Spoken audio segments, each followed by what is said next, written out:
नमस्कार। भारत के इतिहास में शायद पहली बार महाराष्ट्र की संत भूमि से निकली भजन कीर्तन की आवाज अब देवभूमि उत्तराखंड में गूंजने लगी है। अवसर था सरस्वती नदी के उद्गम स्थान पर माणा गांव में निर्मित ज्ञान की देवी सरस्वती के मंदिर के उद्घाटन का। इस मंदिर की संकल्पना की है विश्वधर्मी प्रोफेसर डॉक्टर विश्वनाथ दा कराड जी की। सन 2009 में किया गया ये संकल्प सन 2021 में पूरा हुआ। इस सरस्वती ज्ञान विज्ञान मंदिर के उद्घाटन का समारोह 7 दिनों तक चला, जिसमें जाने माने कीर्तनकार प्रवचनकारों ने भारत की प्राचीन ज्ञान परंपरा को लोगों तक पहुंचाया। इसी पर आधारित संत भूमि से देवभूमि तक इस विशेष कार्यक्रम में विश्वधर्मी प्रोफेसर डॉक्टर विश्वनाथ कराड जी की संकल्पना से उभरे विश्व शांति दर्शन चैनल पर हम देखेंगे। श्रीमद् भागवत पुराण की यह कथा समाप्ति की ओर जाते हुए हरिभक्त पारायण श्री हरिहर महाराज दिवेगांवकर जी हमें सुनाएंगे हस्तिनापुर के सम्राट राजा परीक्षित और इसके द्वारा किए गए दिग्विजय यज्ञ की। सुनेंगे कैसे एक छोटी सी गलती के कारण राजा परीक्षित को श्राप मिला और कैसे कलयुग की शुरुआत हुई। परीक्षित राजाचं चिंतन आहे। पांडवांनी कृष्ण वैकुंठागमन केले हे ऐकल्याबरोबर निश्चय केलाय स्वर्गारोहणाचा। ज्या जगात कृष्ण सगुण साकार रूपात नाहीत त्या जगात आम्हालाही राहायचं नाही। आमचा इष्ट आमचा आराध्य नाही, नको आम्हाला हे जग। म्हणून 14 वर्षाच्या पुत्रावर नातू होता परीक्षित, अभिमन्यूचा मुलगा। राजगादीची जिम्मेदारी दिली हस्तिनापूरची आणि स्वर्गारोहण करतात पांडव। याच मार्गावर एक एक देह पडत गेलाय सूक्ष्म रूपात, फक्त देहासहित एक धर्मराजा पोहोचला। पण स्वर्गात पाय ठेवल्यावर एक अंगठा गेला धर्मराजाचा। इंद्राला विचारलं, इंद्रदेव ये क्या हो गया? हम आपके दरबार में आ गए और मेरा ये हाल। त्यांनी सांगितलं, पहा आपण एकदा खोटं बोलला होतात म्हणून तसं घडलं। म्हणाले, कधी? महाभारताच्या युद्धात एकदा नरोवा कुंजरोवा। अश्वत्थामा मेला का? हो मेला। द्रोणाचार्य हो। अश्वत्थामा नावाचा एक हत्ती आणि अश्वत्थामा नावाचा त्यांचा पुत्र, म्हणून अंगठा गेला। अंगुष्ठ त्या कर्मासाठी गेले। मग परीक्षित राजाने दिग्विजय केलाय, शिकारीसाठी जात आहेत। जाण्याच्या आधी जरासंधाला मारलेला तो विजयी मुकुट मस्तकावर धारण करून जात आहेत। रस्त्यात पृथ्वीची भेट होते गायीच्या रूपात, हजारो छिद्र पडलेले। आणि समोर एक बैल आहे, तो बैल एका पायावर आहे आणि त्या बैलाला एक शूद्र व्यक्ती ताडना देत होता, मारत होता। तो बैल म्हणजे धर्म। धर्माचे 4 चरण आहेत, तपो दानम दया सत्यम।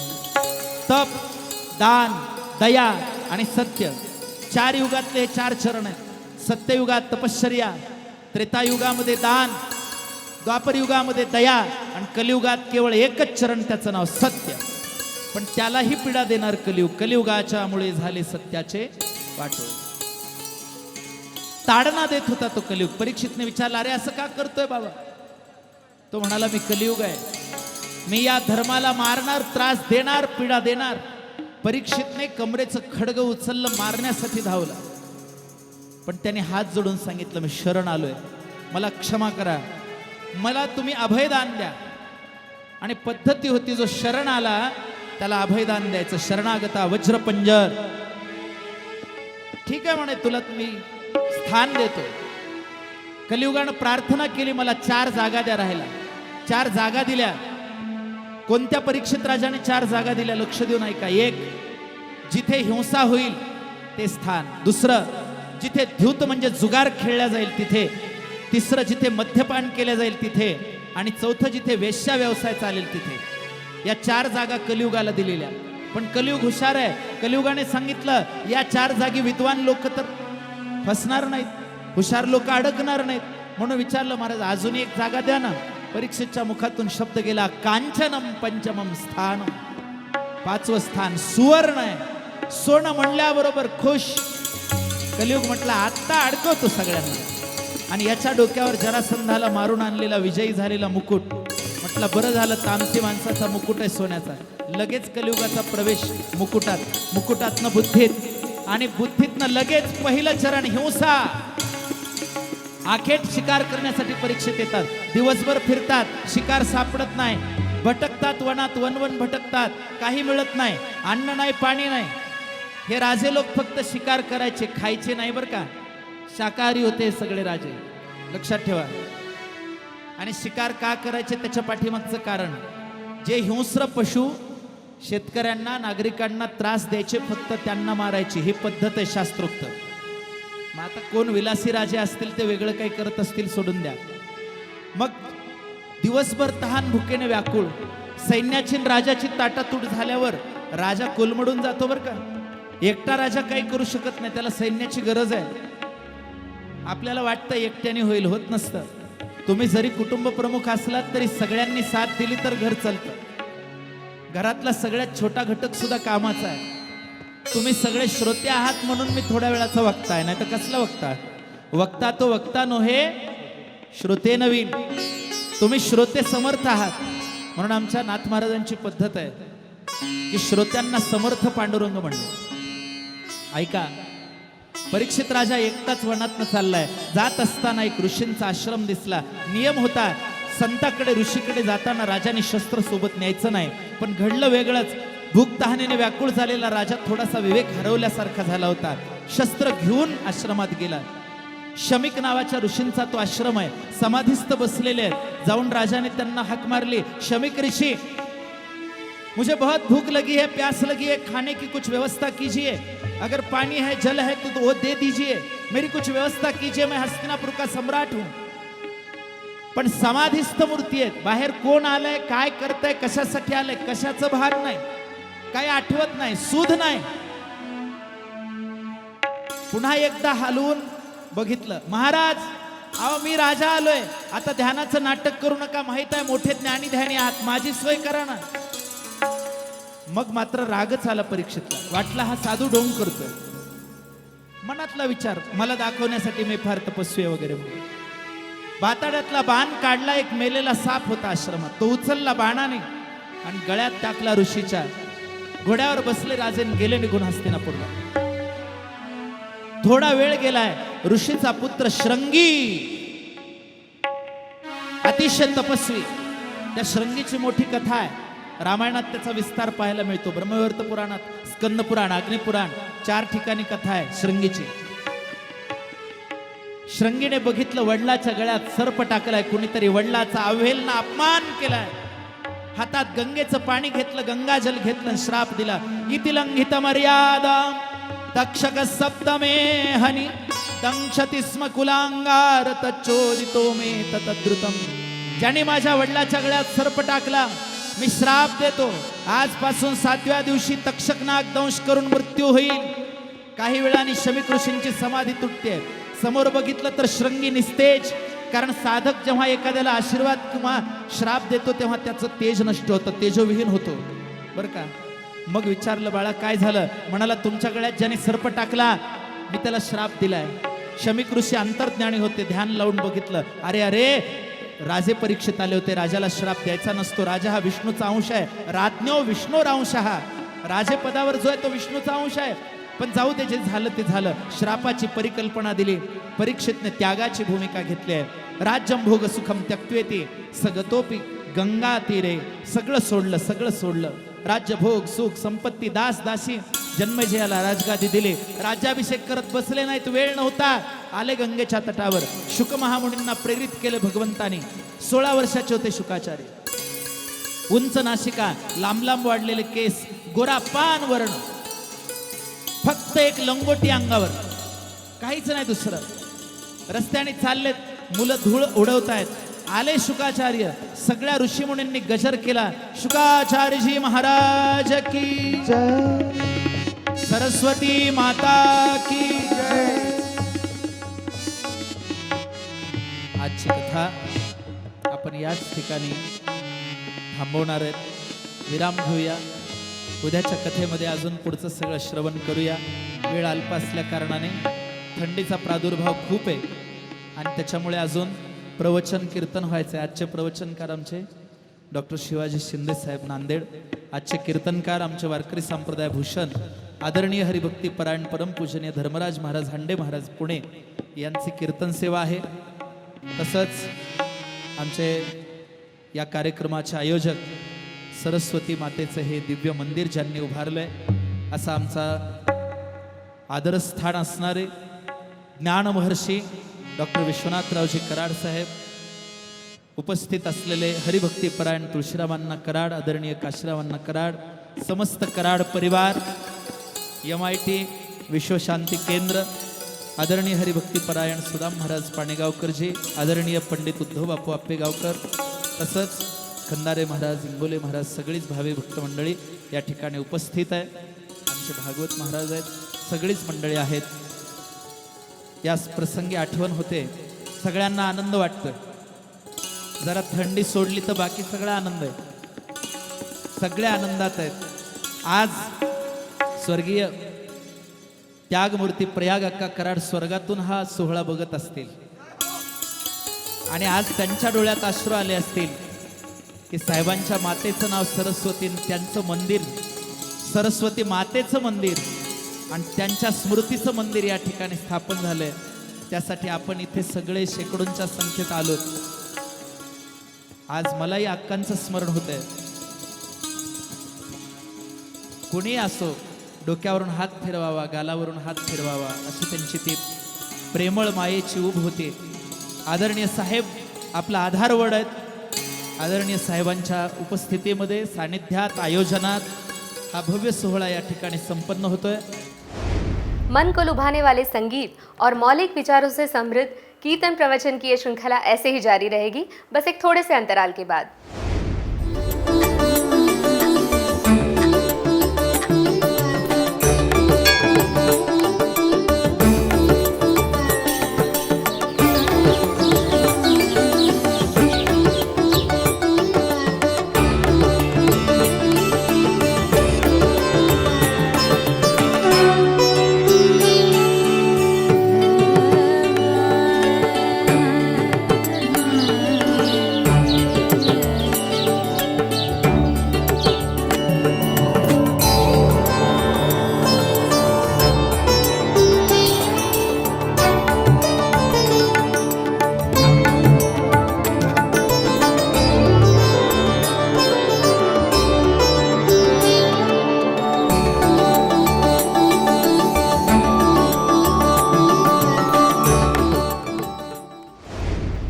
विश्व शांति दर्शन चैनल पर फिर से एक बार आप सबका स्वागत है. संत भूमि से देवभूमि तक इस विशेष कार्यक्रम में हम सुन रहे हैं हरिभक्त पारायण श्री हरिहर महाराज दिवेगांवकर जी को. हरे राम राम राम सीता राम, हरे राम राम राम सीता राम राम राम, सीता राम राम राम, सीता राम राम राम, सीता राम राम राम, सीता राम राम हरे राम, राम राम राम, राधे श्याम श्याम श्याम, राधे श्याम श्याम श्याम, राधे श्याम श्याम श्याम, हरे राम राम राम, सीता राम राम राम, ओ हरे राम राम राम, सीता राम राम राधे राम, श्याम श्याम श्याम, राधे श्याम श्याम श्याम, राधे श्याम श्याम श्याम, राधे श्याम श्याम श्याम, ओवाळो आरती, थोडा आवाज द्यावा. गोपाळा, श्याम सुंदर गळा, वैजयंती माळा, श्याम सुंदर गळा, वैजयंती माळा, ओवाळो आरती, ओवाळो आरती, चरण कमल जाचे अति सुकुमार, ध्वज वज्र अंकुश क्रीडाचे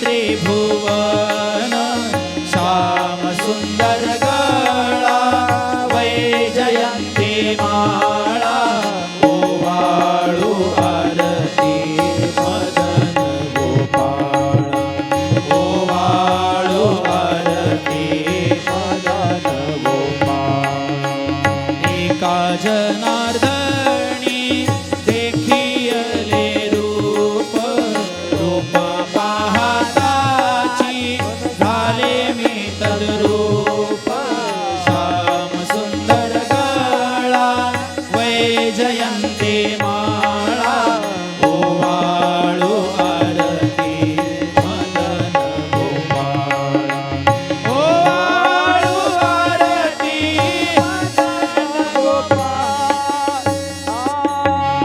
जय हो जय श्री भागवता आरती करू तुझ भगवंता श्री शुक मुनिने परम भक्तीने नाना परिणे गायले हरी चरिता आरती करू तुझ भगवंता जय हो जय श्री भागवता आरती करू तुझ भगवंता वेद तरुचे मधुर फळ हो स्वादुरसे जे सोज्वळ आत्मा राम मुनी सकळ हो सेवन झाले जन सुफळ पहा पर्वणी आली अवणी की अघहरणी भवजल तरिणी ते पतिता आरती करू तुझ भगवंता जय हो जय श्री भागवता आरती करू तुझ भगवंता येथे व्यासांची वाणी हो सार्थक हरिगुण गाऊनी शास्त्र पुराणे मुकुटमणी हो परम प्रेम सहज सेविता भाविक भक्ता उदार दाता मोक्ष तत्वता देहाता आरती करू तुझ भगवंता जय हो जय श्री भागवता आरती करू तुझ भगवंता गमते जनु मानस तीर्थ द्वादश सोपाणी युक्त निर्मल भक्ती जरिभरित हरे हरे हंसचि चित्त लोक सुख बळे संत द्विज पुळे सेवुनि भ्रमले भान हरपले रस पीता आरती करू तुझ भगवंता जय हो जय श्री भागवता आरती करू तुझ भगवंता खालील लोटांगण वंदन चरण डोळ्याने पाहिन रूप तुझे प्रेमी आलिंगन आनंदी पूजन भावे वाळन भगरामा त्वमेव माता च पिता त्वमेव बंधु सखा त्वमेव विद्या द्रविणं त्वमेव सर्वं मम देव पुंडलीक वरदे हरि विठ्ठल श्री ज्ञानदेव गोपाल कृष्ण भगवान की पंढरीनाथ भगवान की बद्रीनाथ भगवान सरस्वती माता की शुकाचार्य जी महाराज की सद्गुरुदेव भगवान की माऊली ज्ञानेश्वर महाराज जगद्गुरु तुकाराम महाराज शांती ब्रह्म एकनाथ महाराज श्री संत गोपाळ बाबा महाराज सब संतन की जय जय हो। इस तरह कई कीर्तन और प्रवचनों का आनंद हम उठा पाएंगे विश्व शांति दर्शन चैनल पर संत भूमि से देवभूमि तक इस विशेष कार्यक्रम में। मिलते हैं अगले संस्करण में, तब तक देखते रहिए विश्व शांति दर्शन। नमस्कार।